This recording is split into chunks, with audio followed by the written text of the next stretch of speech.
Fight.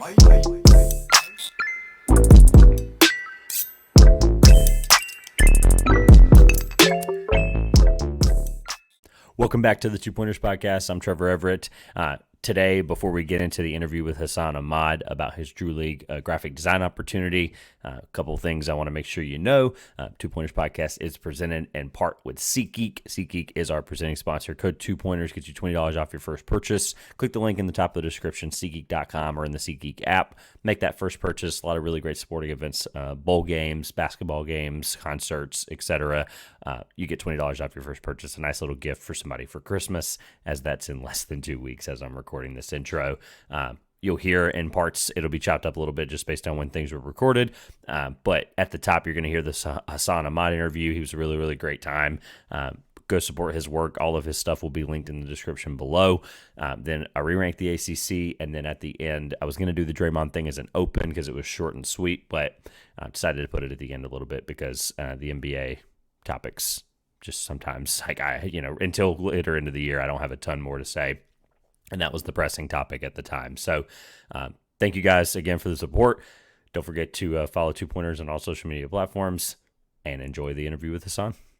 All right, I'm joined today by Hassan Ahmad. We found each other a few years ago doing, I think it was TikTok or something. Social media's done its job, is my point. Some incredible work. And if you're watching this on YouTube, whether that's at the beginning of this episode or the end, I'll put some of my favorite designs that he sent me on the screen here. Celtics fans, Grizzlies fans, you'll be kind of excited about them. And then there's a KD one as well I'll throw on here. First of all, introduce yourself, where people can find your work, and then we'll kind of get into some questions I have for you to kind of talk more about some exciting stuff coming up for you. For sure. Thank you, Trevor. I appreciate it. You can find my work on the headlines on Instagram and TikTok. My @ is Designed by Hassan. On Twitter, it is Designs by Hassan. So Designs and then by Hassan.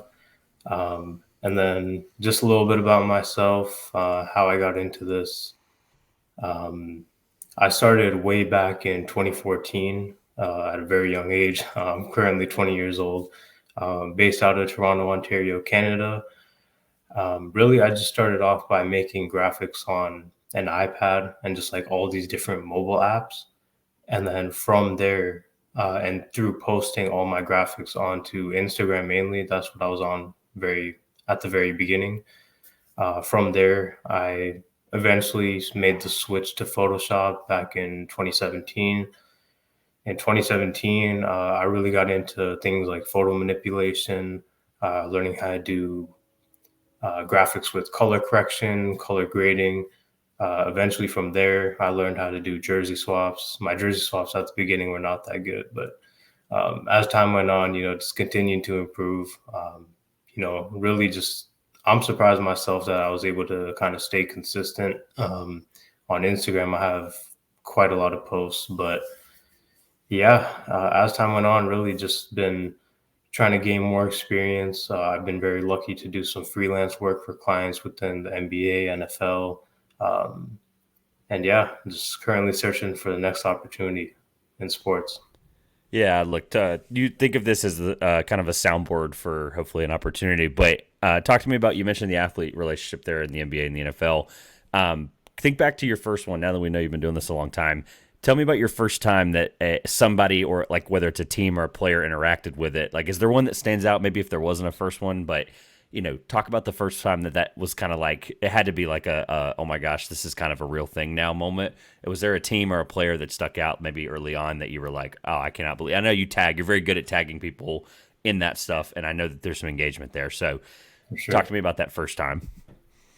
Yeah, it's a good question. I would say the NFL, and honestly, even the NCAA, that was probably the biggest one for me, because it was just the athletes reaching out directly to me about where they're going, and just kind of getting me to make a committed graphic for them. And really, to me, I just kind of found that crazy, because no matter what school they were committing to or going to, just to kind of make a graphic for that player, and even making a jersey swap for that player to go to such a big school like that, it's crazy to me, because even in Canada, like college sports in general is not really that big. So to kind of just, make a graphic like that really stood out to me, especially at the beginning.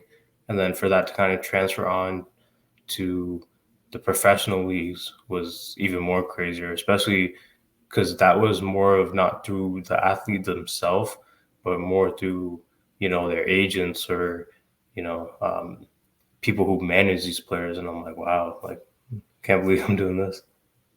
Yeah, look, and you think about like, when people think of graphics and things like that in the college basketball world specifically now, they think of like a Joe Tipton, right? Like that's the guy that's kind of, he's almost like half reporter, half graphic designer now, and it's almost like Exactly. this Yeah. weird mesh. But is that the goal ultimately? Is that the goal to do something like that, or is it more of? I mean, look, you're obviously talented at what you do. Is the goal more of like somebody's social team or some kind of like something for a player specifically, or some kind of goal that you have at the end of this? Yeah. So as of lately, for me, it's really been like you can tell, like I make a lot of NBA stuff, but really I'm open to all sports. I always tell myself that I want to land a graphic design job, with this team or that team or in this league or so and so. But um, regardless, I'm open to any opportunity. From what I've seen from other designers, I've noticed that they start in the NCAA or college sports at the very beginning, and really, I think I would love to do something like that, especially because you know students, they tend to, if they're doing graphic design, they'll reach out to their own school's creative department and really just kind of use that as a beginning factor. For me, it's always been freelance. So I think just starting off small with certain teams here and there should probably be what I'm trying to pursue at first. But if any other opportunities come along the way, then, I'm definitely open to that. I mentioned a little bit earlier about any Pacific player like or somebody on social media reaching out to you, right? Is there somebody that is a dream client? There's somebody you're like in the NBA maybe because that's a very popular one there. Is there somebody where like if they saw your work and they asked for a follow up or something? I don't know. Like I really don't know how this industry works. I'm learning from you, but is there Sure. somebody out there that you just like would be elated that they wanted to work with you? Man, I would say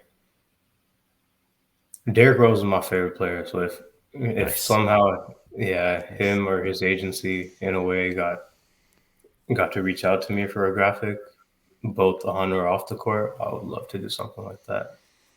Look, Derrick Rose is not exactly in his young MVP form anymore, and I'm assuming a retirement announcement will have to come eventually. I know that's sad for you as a Yeah, fan, but I'm sure someone's going to have to make something for that. So, hey, maybe this is an opportunity out there. for Talk to me a little bit more. You mentioned in the beginning, like 2014, coming on 10 years now, right? Doing this. So, talk to me a little bit more about like what was the motivation to do this? Like, was there any kind of thing that sparked it? I know you had mentioned like Instagram and stuff very early on was like a good platform for it, but was there something that was like, I really enjoy this? And I know you said that there was, it took you a while to transition to Photoshop and get really better with it with anything else, right? It takes time, but was there any kind of motivation or a reason that you were like, this is really cool, I want to do this? yeah, definitely. I've always felt like this was something that it was like this is a hobby that kind of turned into a career type of thing. Especially when I was so young, when I was starting out to do it.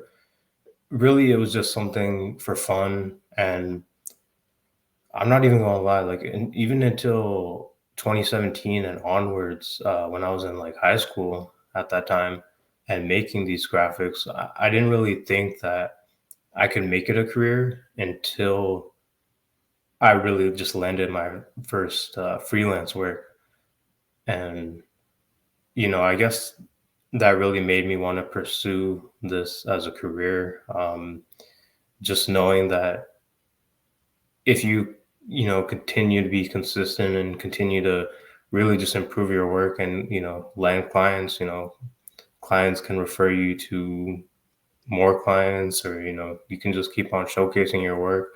Really, that's what I'm big on too, just um, from Instagram going on to Twitter, going on to Threads, going on to TikTok especially. just continuing to showcase my work and notice the new demographics that I can go to really just kind of pushes me to make this more of a career and what I want to do onwards. All right. Well, so we've been through a couple of really good things there. Let's talk about the opportunity that you mentioned, freelance, and every opportunity is super important, right? Let's talk about, the reason that kind of sparked my interest to talk to you about it more because, like I said, I've been following your work for a long time. But the Drew League isn't the NBA, but the Drew League's not your average, like, park league in the middle of nowhere in the For sure. Midwest, right? This is obviously a really big deal. If I remember correctly, it's been around for, uh, you know, 40 plus years or something like that, right? Yeah. So, first of all, how did the opportunity come up? For those who don't know, I guess you should probably tell it anyway. I know what happened, right? You had the opportunity to make a graphic for the Drew League that ended up on the Los Angeles Metro system and stuff like that. Super crazy stuff. So I guess talk about the opportunity, what came about it, or how it came about. Yeah, it's crazy. I'm glad that you asked because the whole process of it was interesting. Basically, Cam, someone from the True League, reached out to me, or he had a posting on Twitter, not this year, but in 2021 or 2020, about some graphic design work. And I remember I had reached out to him on Twitter about it. I sent him my portfolio and everything. And he didn't end up replying, just in the assumption that, they found someone already. So I was like, okay, that's fine. And then 2 years later, this random summer day in June, he reached out to me and was like, "Hey, are you down for some more work?"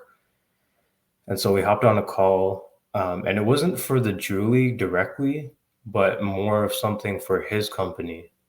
So I was like, "Okay." He told me about his company and what he wants done, and I was like, "Okay, yeah, I'm open to that."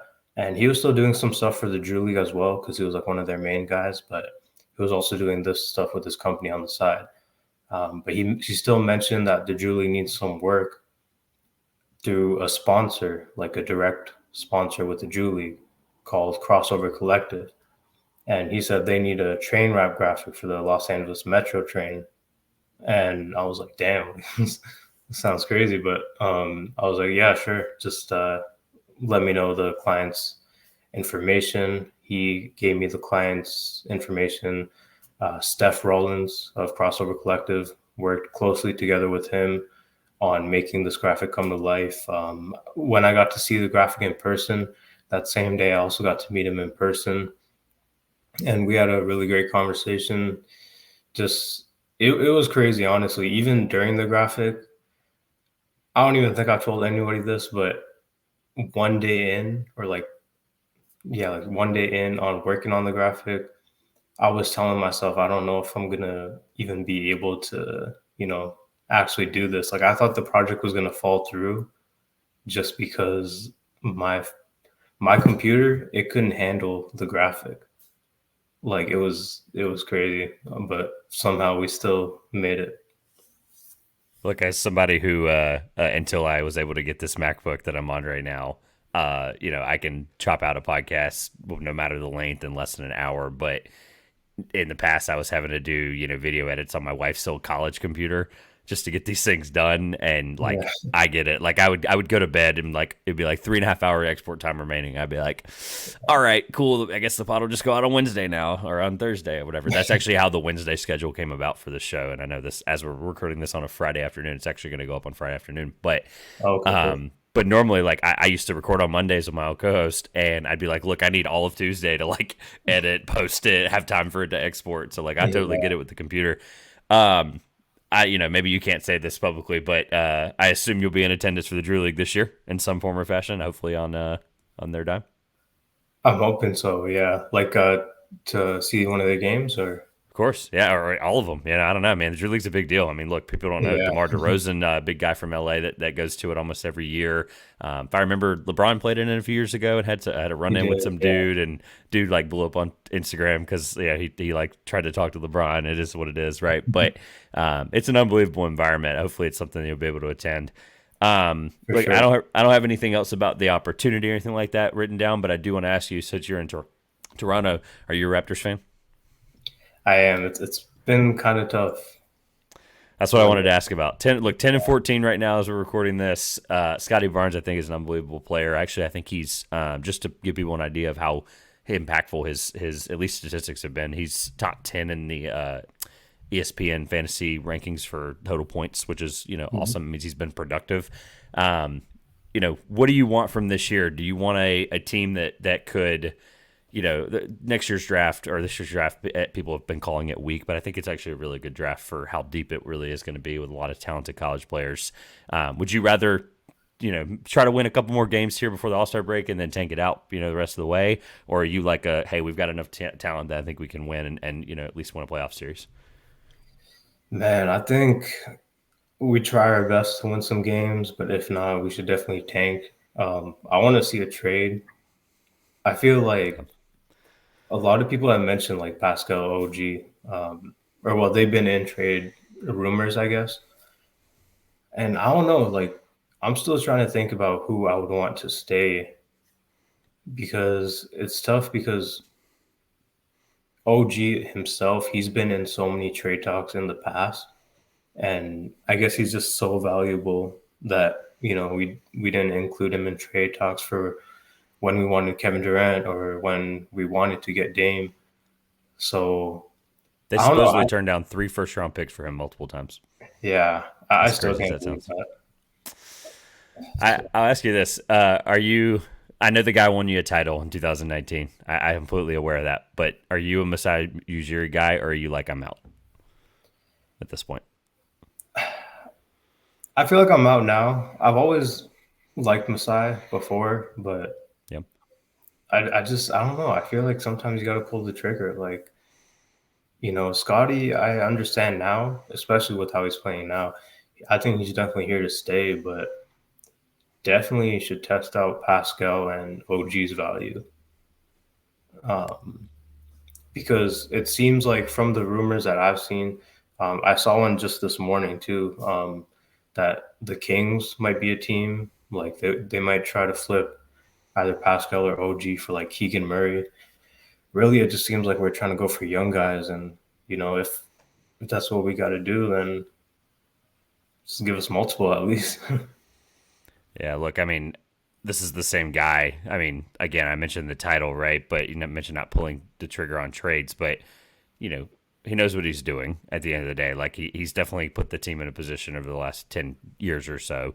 And For sure. obviously, it just depends on the timing, but yeah, I think they'll be fine. I think it's a dedicated fan base, as you absolutely know. So, all right. So rounding out a couple things here. Again, I'll have some images on the screen. Definitely want to make sure the portfolio is out. I think there's a link as well. I'll share in the description. But again, let people know where they can find you. Anything that you might be working on coming up, or just whatever you want to say on the way out. Yeah, for sure. So on Instagram and TikTok, you can find me at Design by Hassan. Twitter, Designs by Hassan. What I'm working on next, really, I just have one more graphic planned out for the end of the year. That I'm just going to post my yearly, like, wrapped type of graphic for 2023.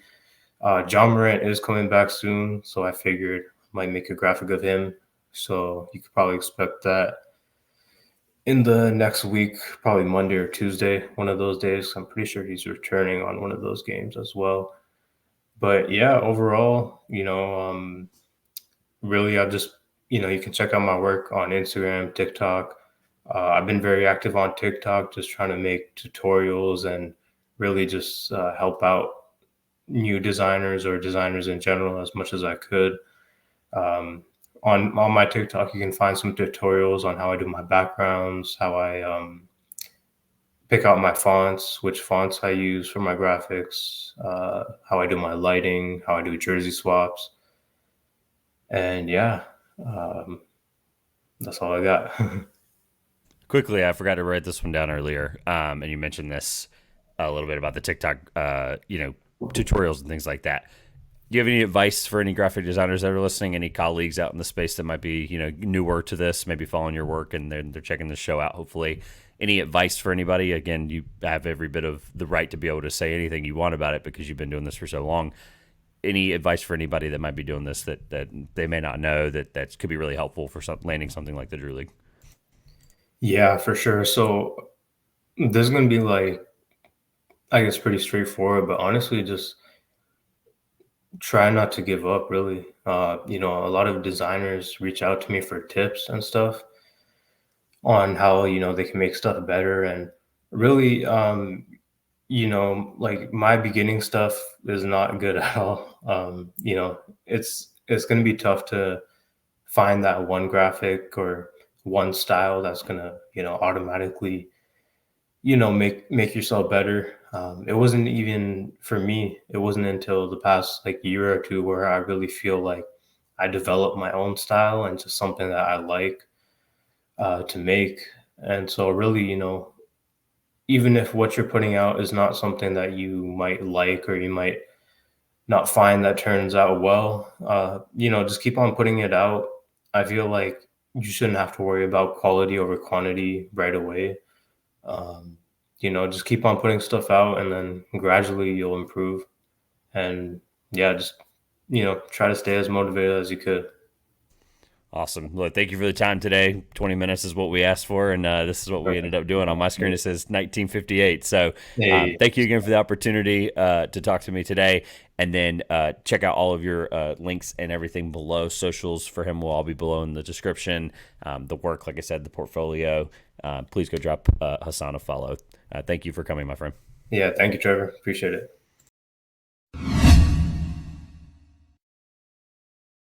So a couple really great things to talk about today. Like I said, I want to re-rank the ACC because I think it's I think the league is better this year. And again, I'm a homer as somebody who lives in Tobacco Road area. I'm going to obviously be more fond of the ACC and its prowess, but I do want to talk about overall what the ACC looks like, what it's going to need from some of the NCAA tournament stuff later in the year. Overall, where the balance of the league is. I had a conversation similar to this last year with Riv on the pod. As well. So definitely want to revisit this idea. I think it's interesting on the timing of it. So just a couple things to note there. I'm actually going to work my way backwards. I'll start at the back because of what happened last night. As I'm recording this, Louisville lost to Arkansas State out of the Sun Belt, who was 3-7 going into that contest. To review really quick before we get into it, coming into the year in the ECB magazine, I did my ACC projections for the standings. I definitely was wrong about some stuff. Don't get me wrong, right? I had Notre Dame 15th. I had Boston College 14th. Virginia Tech 13th. Louisville 12th. I expected a bit of a jump. I think I liked some of the younger talent more than I thought. And then you had some Corin Davis situations, the Tyler Johnson thing with the tights here in the last couple of weeks. I mean, everything's falling apart there in Louisville. But Pittsburgh 11th, or Pitt. Florida State 10th. Syracuse 9th. And then you'll notice a theme. My top 8 is exactly the same as it was, but in a different order. Georgia Tech 8th. They had the big win against Duke. We'll talk about that in a minute. North Carolina 7th. Virginia 6th. Clemson, who we'll talk about in a little bit, is going to be 5th. Wake Forest 4th. NC State 3rd. Miami 2nd. And Duke 1st. That was what I had coming into the year. You know what? I've talked about Clemson pods before. Let's actually start the other way around. I'll go from the top down because that's what people really care about, right? The winning. So Clemson is the best team in the ACC right now, and I don't think it's a question whatsoever. Clemson is 9-0 as I'm recording this. I've got the standings here just to make sure I don't miss anything on some of the numbers. In conference play, they're 1-0. Obviously, some teams have started off, all teams have played at least one conference game so far. But Clemson is 9-0. They have big wins over South Carolina. They won the Asheville Championship, which looks less good now because of the Maryland resume overall. But UAB and Davidson were two really good teams in that tournament as well. So they win the Asheville Championship. They have the win over Boise State very early on in the year that I really like. I think that a win will age better, obviously based on what Boise State will look like later in the year. They also have wins at Alabama in the ACC SEC Challenge, and then they want to beat TCU on the 9th. So look, they have a really tough challenge here in the next couple of weeks. They play at Memphis. They play Queens at home on the 22nd. They play Radford, which is a tough team in the Big South.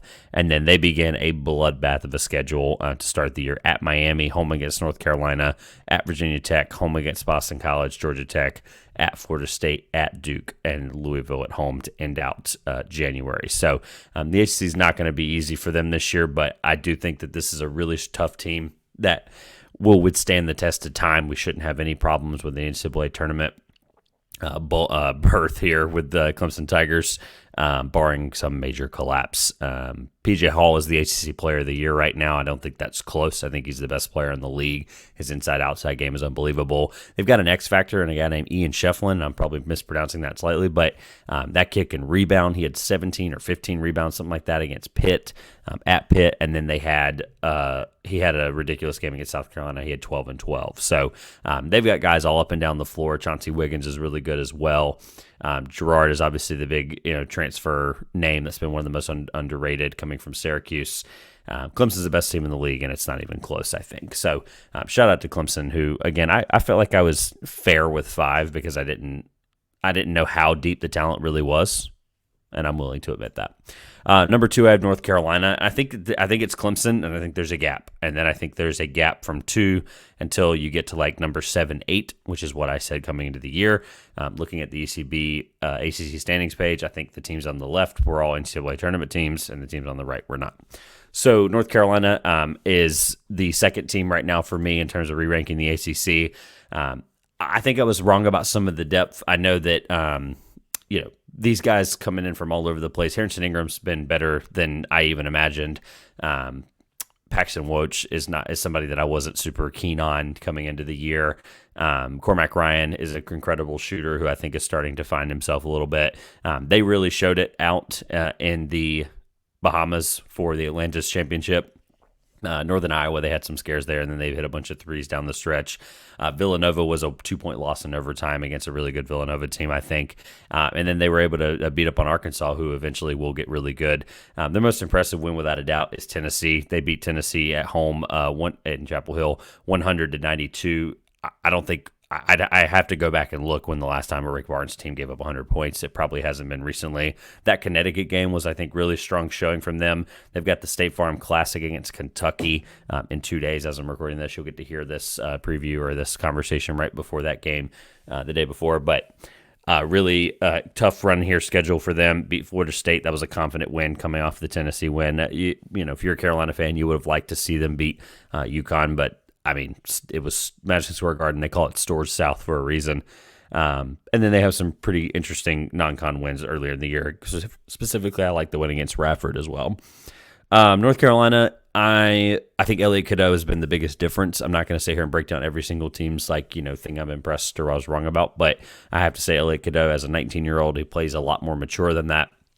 He's your Carolina point guard, right? He's gonna do the right things, get guys in space where they need it. They've been using Harrison Ingram as this back to the basket, allowing Baycott to be a better rebounder and be available in the post whenever Harrison Ingram can create. It's been an unbelievable thing to watch. It's been an awesome team. I've gotten to enjoy them despite some of my allegiances, maybe as a fan sometimes. But North Carolina is one of the best teams in the ACC, which is why I have them ranked at number 2. Number 3 might surprise people a little bit. I have Miami. I still think Miami is a good team at 7-2. I'm not overreacting to their pretty. I wouldn't call it embarrassing, but they're drubbing at Kentucky. That's Rupp Arena is one of the hardest places to play in the country. They did lose to Colorado pretty poorly, 63-90 in Brooklyn on a neutral court without Cody Williams on the side for Colorado. I think Miami's figuring themselves out. I think they're a team that took advantage of their run later in the year. They really, really got good in February last year, which helped propel them in their Elite Eight run the year before, and then their Final Four run, of course. Got to see them in the Final Four last year. I also saw them in the Dean Dome in February last year as they were really figuring it out. Norchad Amir was coming into his own.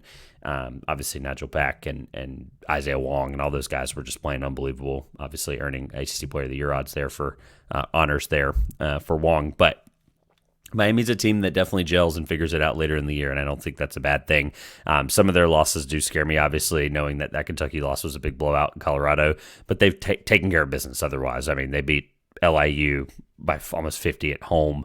They beat Kansas State in the Bahamas. They won the Bahamas championship pretty convincingly. Kansas State and Georgia there, 91-83 against Kansas State, and then 79-67 against Georgia. So, and then no other win really worth mentioning there. So, look, I think, and they've got a schedule coming up that they're not going to really prepared for conference play. The only game they've played is Notre Dame, and that was in Coral Gables. But they have LaSalle, Stonehill, North Florida, and then they have to play Clemson, at Wake, home Louisville, at Virginia Tech. So they have a couple of tough games to start the new year in the ACC play. I'm not worried about Miami. I think they'll figure it out the further we go along in the ACC schedule. Not overreacting again, but Duke is number 4. I know people are kind of writing the Blue Devils off because they don't really have a signature win, and their signature win has been that Michigan State win, which has now been downgraded to a quad 3 win because of Michigan State's performance this year. So obviously they lost to Arizona, second game of the year. You have to throw some of that stuff out, but Arizona looked really impressive in it. That Michigan State game, they struggled offensively. The game was really physical. Michigan State really took it to them in that regard, and they were able to respond and at least get the ball in the basket enough to get the game. They lost at Arkansas in the ACC Challenge, a game that I thought a lot of people thought they had. At Georgia Tech, look, I'm not saying Georgia Tech is the easiest place to play in the world, but I think I think that speaks more to Georgia Tech and how I've thought about them and how Stoudemire's got those guys playing. Still not a game you want to lose if you're Duke, if I'm being honest. Charlotte, they played at home, and Hofstra had them up against the wall in the first half the other night in Durham. So I mean, they haven't had a true test of a game since at Arkansas a few weeks ago. So their next game is against Baylor in New York. That's going to be a really big game for them. They're going to really have to win that one if they really want to get their feet wet and kind of start to get the wheels turning again heading into conference play. After that, they'll play Queens 10 days later at home, a tough-coached Grant Leonard team that lost to App State at home last night, first non-con loss for Queens in a while. And then they have a pretty easy going to start the ACC year, which we know isn't always the case. They do have Syracuse at home, at Notre Dame, at Pitt, home Georgia Tech, which we know is a game that they can lose. So, and then Pitt at Louisville. Their first real tough game that's not Georgia Tech in ACC conference play doesn't come until the 27th when they play Clemson in Durham. So, a lot of really tough games there once it goes into February. I think Duke's going to be fine. You're seeing Jeremy Roach start to get comfortable with the offense. I know Tyrese Proctor's been completely MIA. Sometimes Mitchell offensively, keeping him on the floor is really, really tough. John Shire's a really good coach, and I stand by that, and I think those guys are going to figure it out without any problems. I think this is something that Duke needs this early on in the year to kind of give themselves some true adversity. I think the Baylor game will surprise people if they can hit their shots. Let's go to number 5. I have Virginia. They have 2 of the best defenders in the conference, if not in the country. Ryan Dunn is unbelievable coming into the year. I had him, boys, as a sleeper, guy to break out kind of thing. A lot of people did as well. He's one of the best defenders in the entire country, and that's not an overstatement there. Reese Beekman is obviously a leader of their offense as well. Virginia has had a very good year so far under Tony Bennett and company. They're 8-1. They don't really have a win that I'm floored by. I know the Texas A&M one was really strong because they held them to 47 points, but A&M was also missing, I believe, 2 or 3 starters that game. I think their Memphis game on the 19th will be a game that they can really prove it. That Memphis team has been really good despite some of their guys being out as well. They beat West Virginia. They lost to Wisconsin in Fort Myers, Florida in a little tournament there. Look, that Florida game by 3, that was really early on in the year. I think Florida's going to figure things out. So Virginia, I think right now, I like what I'm seeing from them from their typical Tony Bennett style defense. But otherwise, they don't have a consistent scorer that I really am excited about, which I think kind of speaks to all of the stuff I said coming into the year, which is why I had them ranked 6th. I knew the defense was going to be good, but outside of the way they typically play, where they get stops, they get deflections, they get turnovers in transition, I just don't see enough guys, McKinley or however you say his name, 12.9 points a game, Beekman at 11.6, and then after that it's a drop-off down below into double figures. I don't love the team offensively, and I think that's going to really hurt them in some of these games. If they're going to control the pace, it's going to be the same thing where it's how Furman beat them last year. They spread 5 out, they hit threes, teams in the ACC are going to be able to beat them, right? Like these teams with heavy guard rotations that are strong, like North Carolina, like NC State. Wake, I think, is going to give them an unbelievable problem there with Kevin Miller and Hunter Salas. I think those guys are going to tear Virginia apart. So I do still think Virginia is the 5th best team in the conference right now. Quickly at number 6, I'll actually be seeing this team next week against St. Louis in one of their last non-con games of the year. NC State, this team's starting to figure things out. MJ Rice has looked really, really good in the last couple of weeks as he's returned from some personal leave of absence time. DJ Burns has been good as always. Got a chance to catch them in a game very early on this year against Abilene Christian. Look, that BYU game could have definitely torn them to shreds from just how that game fell apart. I think they handled that adversity well. They're 7-2. Their only real losses are the BYU game, like I mentioned, and then at Ole Miss was just a drubbing of a game for them. They 20-point loss, couldn't hit the side of a barn. Couldn't hit water if they jump out of a boat, whatever expression you want to say. Definitely played a few, tough games here. I can't call at Boston College the easiest game in the world. Their Prove It game is going to be on Saturday as we're recording this. They play Tennessee in the San Antonio, whatever game that's called. I don't know. It's in San Antonio, Texas. I can't really say it's going to be a neutral court, don't get me wrong, but a lot closer to Knoxville there, but still a short flight away. I think if NC State fans could show up for that game being after finals are over and things like that, I think that'll be a game. If they can beat Tennessee like North Carolina can and did, I think that'll be a game that puts them on the right track heading into the next couple of weeks. They play St. Louis on the 20th. Like I said, I'll be in Raleigh for that one. They play Detroit Mercy. As of right now, I don't believe has won a game yet on the 23rd in Raleigh. And then they go at Notre Dame.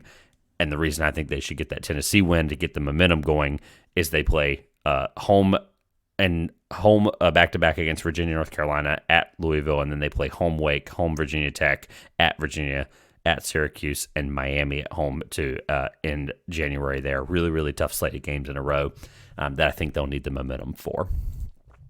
My next team, I just mentioned them, is Wake Forest. Wake Forest is number 7. I've had a chance to see this team up close and personal.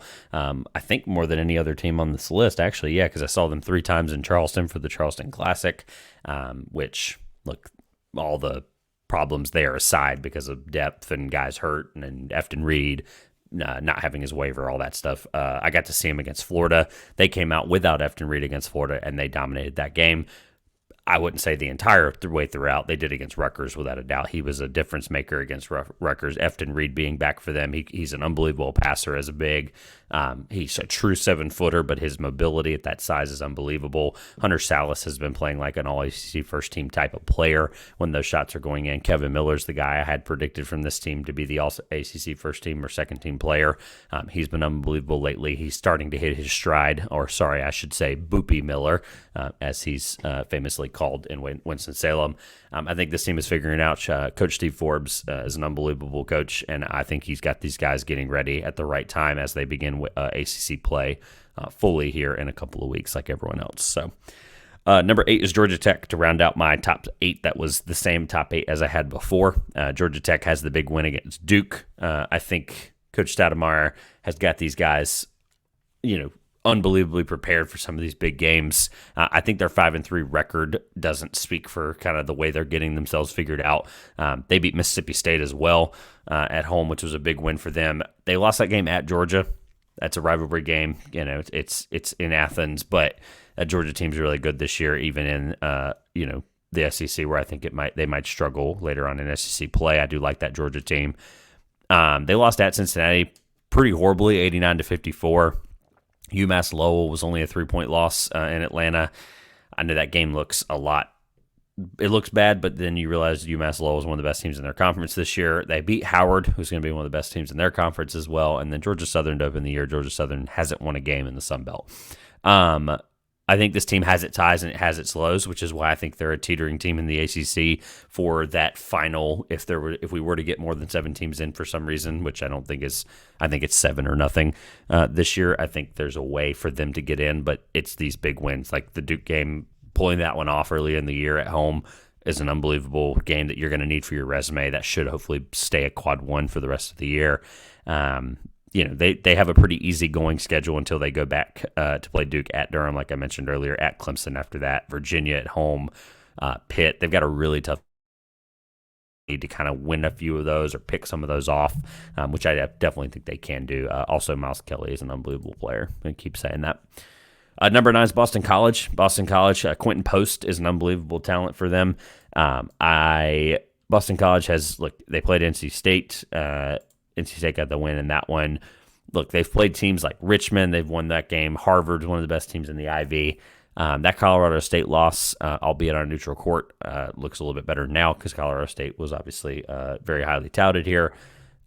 Really, their big win, I guess I would call it right now, is St. John's probably. 86-80 in Brooklyn. So I guess you could call that a home game for the Johnnies. But I think Boston College they're deep enough. I think they're talented enough where I think they're going to figure things out. Obviously, Quentin Post is an unbelievable player. He had almost a triple-double the other night in the St. John's game. But thinking about some of the way they play their offense through him a lot, obviously you're going to be really relying on him on both ends. He leads them in points, rebounds, blocks. What they get outside of him, they've got 3 really great scorers there in Claudel Harris and Jaden Zachary as well. This Boston College team isn't, albeit super deep. I do like some of the guys on their bench.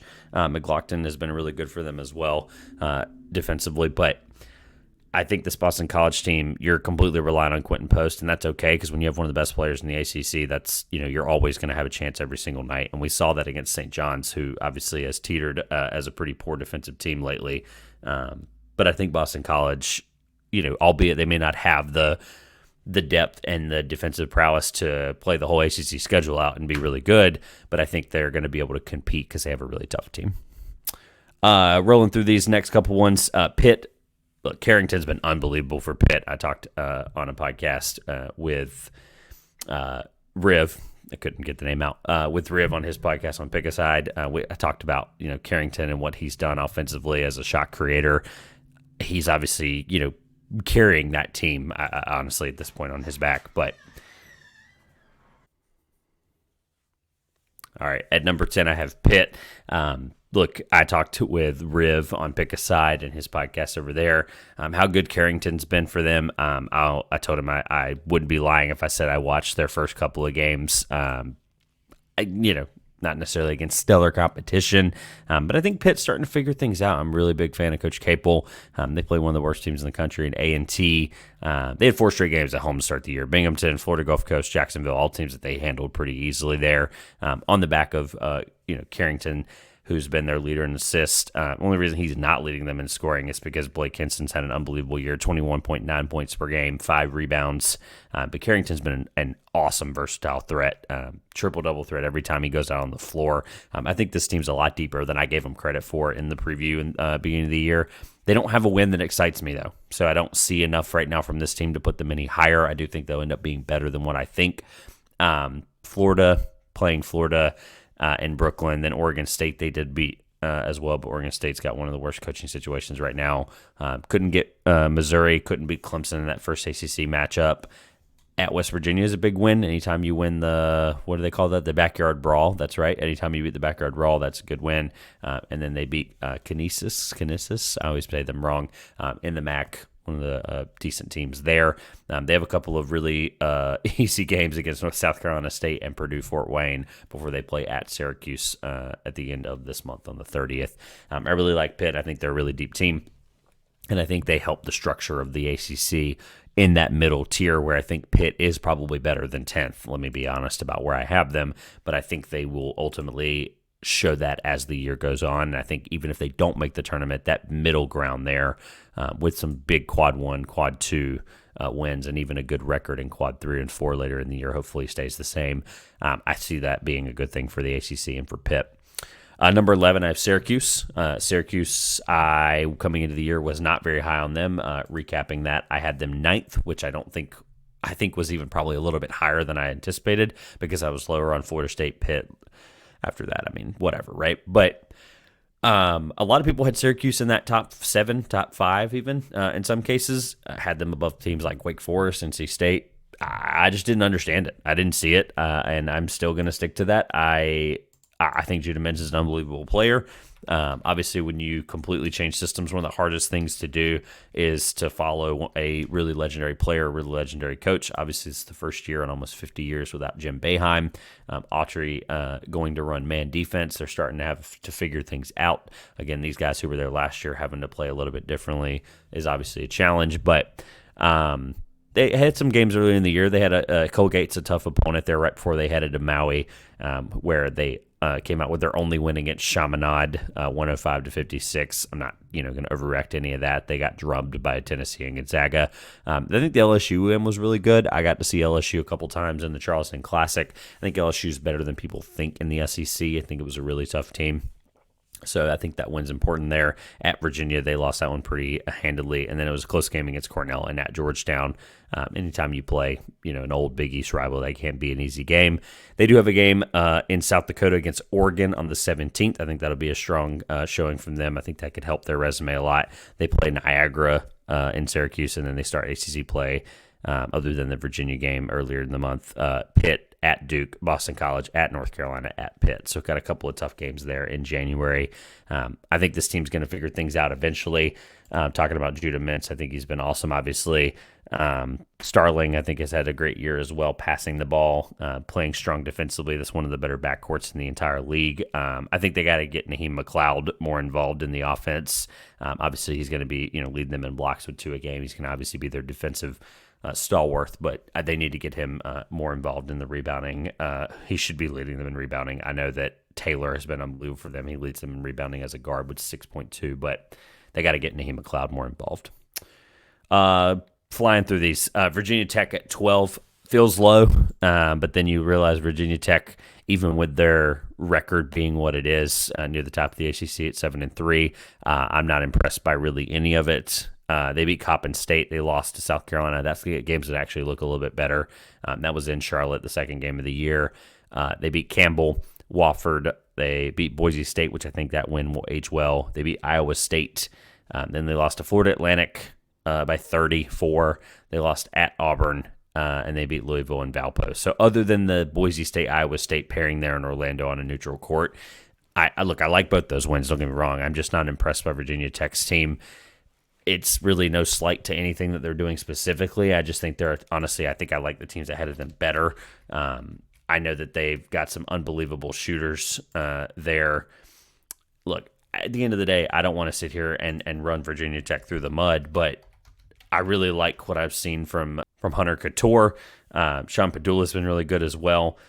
Look, they're just not a super exciting team, and they're not a team that I think will be able to sustain the type of success that you would need to beat teams of Boise State and Iowa State's quality, which, again, with the quality of the ACC this year, look, I'm not excited to see how Virginia Tech's going to handle that. I don't think they're super strong defensively, despite what some of the numbers might tell me sometimes. I think they're really reliant on those guards making shots, and I think that's something that will bite them in the tail of it eventually. Last 3 teams here, I have FSU at 13th. FSU, look, coming into the year, I know that when you have a guy like Leonard Hamilton and you think about what he means to the sport and how long he's been in the ACC and at Florida State, we have to still be honest with ourselves and say that he's not on the hot seat. Haven't had a unbelievable run here with Florida State in the last few years. A couple of games on their schedule. That UNLV game early on the 20th of November looks really good now because UNLV beat Creighton last night, albeit in Vegas. But at Florida is a loss. Colorado was a win, and I think that the game, obviously in Daytona, neutral site, I think that game's fine.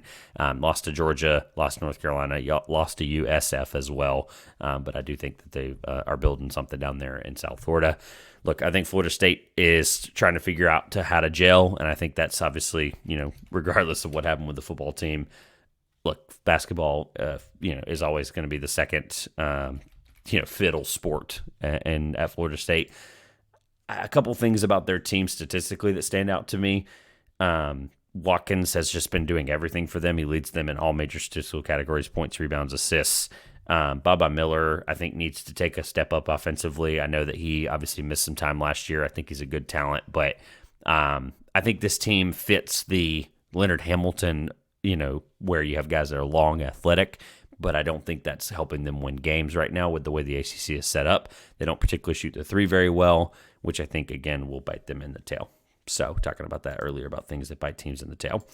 Last two teams, I'll be very brief. Notre Dame at 14. I think Shrewsbury is an unbelievable coach. I really like Kerry Booth, but this team isn't, something to be super excited about. I don't think they're going to help. They're 4-5, which, I think that honestly might be more wins than I think some people projected them coming into the year. Western Carolina isn't a bad loss by any means, because that team's really good in the SoCon. They beat Niagara. They beat Oklahoma State in overtime, which I think is an interesting one. They beat Maryland Eastern Shore. They lost at South Carolina, lost at Miami, beat Western Michigan. They lost at Marquette. So they've played some tough games on their schedule, and their ACC start is no different. They're going to play Virginia. They're going to play NC State at Georgia Tech, Florida State at Boston College, and Miami there at the beginning part of January. So Notre Dame, it's not going to get any easier. They start ACC play at home basically 4 straight here, but look, it's year one of Micah Shrewsbury. What can you expect? Last but most certainly not least, is our friends in Louisville. The Kenny Payne era should have come to an end last night as soon as that Arkansas State game concluded. At this point, I'm honestly just questioning what they're thinking, what the administration is even thinking, that he, after the Corn Davis thing, I'll be quick on the summary of that.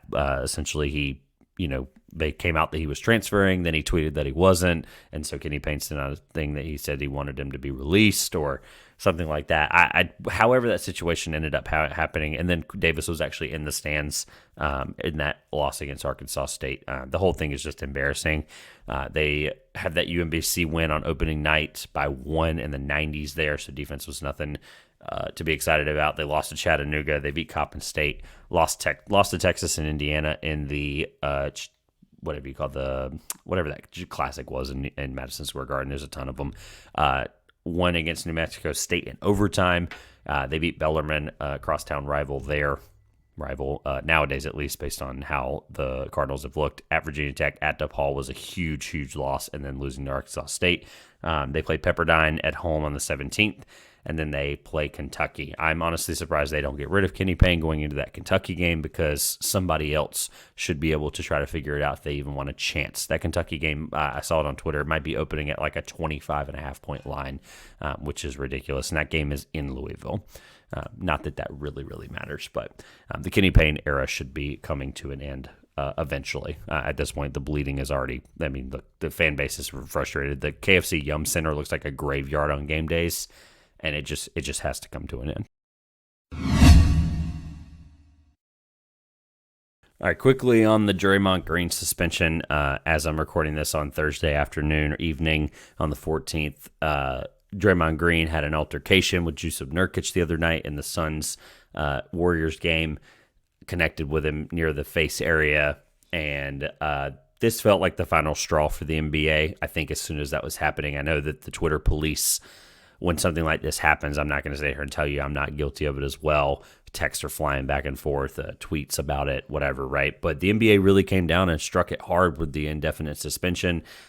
Seems like a very similar situation, albeit the circumstances on these two situations are not the same, with John Morant and how they handled his, suspension originally, putting him through some kind of counseling or forcing him to. Look, I'm not going to spend forever on this. I obviously want to leave room for the Hassan Ahmad interview, but look, Draymond Green, regardless of what you think about him, when we think about the overall context of his career, right, we're going to think 4-time champion. You're going to think, multiple-time All-Star. You're going to think, and I have it right here in front of me, 4-time All-Star. He was steals champ in 2016-17, 4-time NBA champion, of course, with Steph Curry and Klay Thompson and the Warriors, and 2-time All-NBA player, as crazy as that sounds, which tells me, regardless of where that team finished, without even having to go deep dive into looking into it, like, he is a career 8.7, 6.9, and 5.6 assist player. So 8.7 points, 6.9 rebounds, and 5.6 assists. 44, 31, 71 splits for his career. We obviously know what he means defensively, as he has a Defensive Player of the Year, which I believe should still be on here. Yeah, there it is. 8-time All-Defense, Defensive Player of the Year, and that rounds out his accolades on Basketball Reference. But when you think of the grand scheme of his career, right, we obviously, because of his championships and Defensive Player of the Year, you automatically think Hall of Famer. And I'm not saying that his antics should taint that, but when we think about like the grand scheme of how the Hall of Fame hierarchies work, the NFL Hall of Fame is one of the hardest ones to get into. There's receivers and corners and positions like that were so deep in the middle 2000s. And a lot of those guys haven't gotten in. Like it took Ty Law of the Patriots as an example, who I've got a bobblehead of right over there on the other side of the desk. It took him for an extra 4 or 5 years to get in, for crying out loud, if I remember correctly. Even if that's not exactly correct, the point is it's deep. The NFL Hall of Fame is really hard to get into, and my point will land and make sense in a second. But the Baseball Hall of Fame, if you do anything that's outside of being a stand-up person or player, you're being discredited and being held out. Like obviously you have the extreme examples of the steroids guys like Barry Bonds, who absolutely should have been in the Hall of Fame. Regardless, he was a Hall of Famer before the steroids. I've always said that, always will. The Pete Rose thing, I get it. Shoeless Joe Jackson, guys like that, right, who cheated. But look, when you think of the grand scheme of Draymond Green, in 20 years, how are we remembering his career? Are we remembering him as a guy that was so impactful as a Warriors player in the middle 2000s there, where at his peak, I've got it in front of me here, he was first 2 years, 13 minutes a game, 21 minutes a game. And then right when they started to get that stretch, when they turned it around, and he became the starter for them in the forward position. He played 79 games in 2014-15, the year that the Warriors really took off and kind of put themselves on the map. He was 33% from three that year, 44% from the field. He was 66% from the line, but he was 8 rebounds a game, 3.7 assists, 1.6 steals, 1.3 blocks on only 1.7 turnovers a game. With a guy like that at his size, that's really incredible. And almost 12 points a game. He was their facilitator. He was their offensive engine that made the run, right? Steph Curry isn't, when you think of point guard, we know he's an incredible passer, but that is not the way the Warriors system and what made them so dynamic heading into the 3 years where they won the titles, or the handful of years there where they won the titles. Look, he's an incredible player, and I'm going to remember him as that. But when you think of what this suspension means, the way the NBA is handling it is this is the final straw. This is something that cannot continue to happen. And Adam Silver, who has always been viewed as a players commissioner, look, I'm not telling you any breaking news here, but I'm telling you that this is a monumental moment in Adam Silver's way he handles things, right? Whatever you want to call that, his tenure or whatever you want to call it. But the way he handled this suspension, this is the Warriors, where like the NBA, I almost said the NFL, the NBA needs these guys, and obviously his suspension is going to keep him out potentially until through the Christmas Day games, which is one of the biggest days in the NBA. Outside the in-season tournament, Christmas Day is a dominant game for them, or a dominant day for them, with 5 games starting at noon, going all the way until midnight the next night, that night. But you're going to keep him out of that potentially. We don't even know, as I'm recording this, what the things he has to do. The meeting with Rich Paul, Warriors ownership and leadership and Draymond Green is going to be tonight, I believe, probably Pacific time. So obviously it'll be tomorrow before we find out what the details of that might look like. But they're putting him in the position where they're keeping out a guy that, albeit when he is playing, he helps the Warriors because of viewership. He helps their team, even though we'll kind of get into the numbers here in just a second, right? But the last couple of years has not been the prettiest for Draymond and what I think of him as a player. But this is a message to Draymond and to the way these things are going to be handled, that Adam Silver's not taking any crap anymore. This is a very David Stern level move. Rest in peace, David Stern. Right, but David Stern didn't play around, right? He was a tough commissioner, and Adam Silver, even though he's viewed as a players commissioner, he's been a really awesome person in that position in the last few years in some of these decisions with the in-season tournament and the way the All-Star game, even if that was a flop, it was in an attempt to try to make the All-Star game more exciting. That's okay that it failed. It showed you the kind of risk he's willing to take and the kind of leash he's willing to have. And in the case of how he handles suspensions, that John Morant thing, I think they gave him some leeway on the first couple, and then we saw how that ended up, where 25 games, he's still not back. He's going to be back here at the end of this, later this month, with 25 games happening. But this is a guy who has been one of their most vocal and visual players because of his podcast, because of his, time on TNT, because he's a 4-time champion for one of the most storied franchises in NBA history. This is something that people need to realize.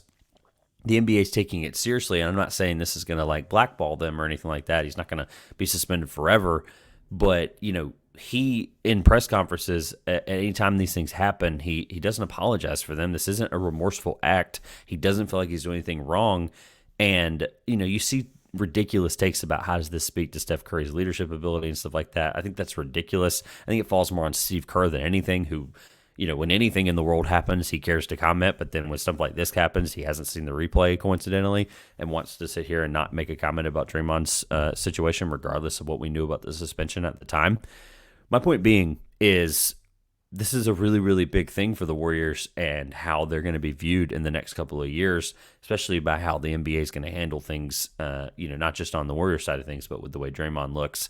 And look, they haven't been exactly the best team again this year. I think they're, I'm not going to sit up here and tell you in mid-December that they're done and they're not going to win a championship, but that window's closing. And when you're one of your best players and one of your most intricate defenders over the last 10 years or so is going to be off the floor because of continued antics and ridiculous things like this, I mean, you're going to have to live with the consequences. And again, hammering back to my original point, I'm not here to tell you that it's the right or wrong thing that they did, but we continue time and time again to see these things from a guy like Draymond Green, and there are others like him, right? Obviously, Patrick Beverley has his run-ins with people defensively and technicals and all this kinds of stuff, but there's no place for it in our league where you're intentionally harming guys, whether you think you did it or not. We have enough of a track record there now that I think this is a ridiculous act that cannot continue. And ultimately, regardless of what the stats are going to tell you recently, where since their last title, if you throw the 21 title out the window, if you just going back to the 2017-18 title, 66 games played in 18-19, 43 games in 2019-20, 63 games in 2021, 46 games played, in the year they won the title. Like, they won a title without him playing an intricate, level of basketball where he wasn't this standout player, 7.5 points a game, up to 3 turnovers a game. He's essentially increased his turnover number consistently since those first couple of titles. Lower steals that year, lower in blocks, but yet they were still able to win a championship. Look, at the end of the day, right, and that was actually the wrong year. I'm looking at the years that the way Basketball Reference has it marked, I think that's probably his all-star years. But regardless, if you're looking back, the timeline still fits. Look, this isn't a guy that is exactly going to have the leeway of a Giannis Antetokounmpo if he did something stupid like this, who's a multiple-time MVP and one of the faces of the NBA. Draymond Green has a shorter leash, even though on the floor it seems like he doesn't with referees and stuff like that. But the shorter leash in regards to this isn't some standout all-star player anymore. And he is obviously reaching the point in his career, I think, where he's not as impactful as a player. And we're seeing that statistically. And again, hammering back to what I said earlier, I think the NBA did the right thing and they put their foot down, and deservingly so.